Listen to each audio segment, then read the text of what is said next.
É muito importante que a gente tenha isso em mente, a complexidade do ser humano. Então vamos pensar num conceito que Carl Jung descreveu a partir da experiência dele com Sabina Spielrein. A história Jung-Sabina Spielrein ficou famosa e muito conhecida depois que o David Cronenberg decidiu fazer um filme chamado Um Método Perigoso. Foi a partir da experiência de Jung com Sabina Spielrein que ele foi capaz de perceber a própria sombra dele e descreveu esse fenômeno psicológico de grande importância para que possamos empreender o processo de desenvolvimento. Para Jung, não tem processo de desenvolvimento a não ser através do arquétipo da sombra e outros arquétipos que ele vai postular depois.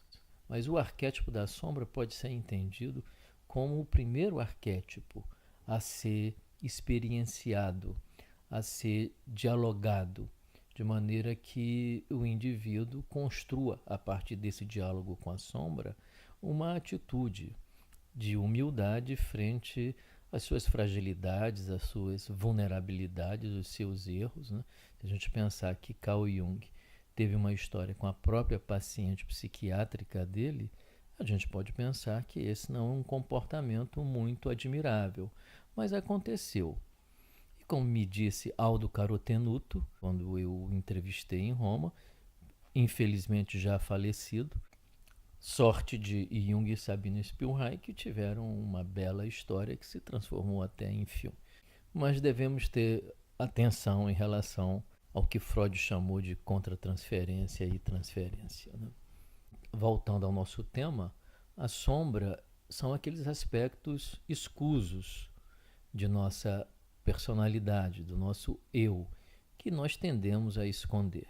Que nossa sombra esteja escondida do mundo pode ser compreendido, mas essa sombra não pode estar escondida é do próprio indivíduo, porque do contrário, ele se identifica apenas com um lado muito positivo de sua personalidade, desprezando o aspecto sombrio. Esse aspecto sombrio tende a se vingar, porque não se sente reconhecido. Tais vinganças podem ser entendidas como os sintomas, especialmente os sintomas psicossomáticos, tão comuns em quase todo mundo.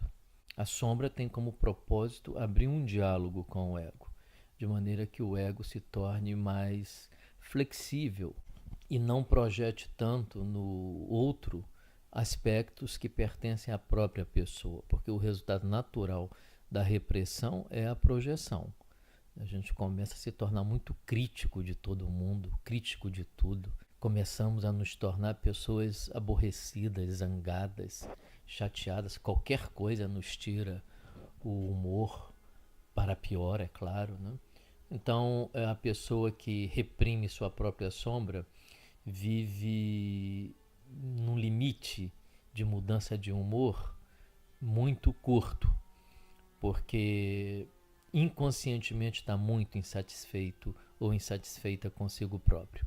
A função da sombra, portanto, é equilibrar o ego, é torná-lo mais estável, mais seguro, mais complacente, por isso mais seguro, mais flexível, por isso mais estruturado, né?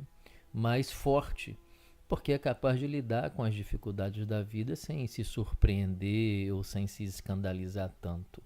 Então a função da sombra é importantíssima. Né? Um fenômeno coletivo psicótico que nós assistimos é, por exemplo, no cristianismo católico, a repressão da sexualidade que acabou sendo projetada na Idade Média sobre as feiticeiras e teve então aquele cenário desastroso e muito pouco cristão.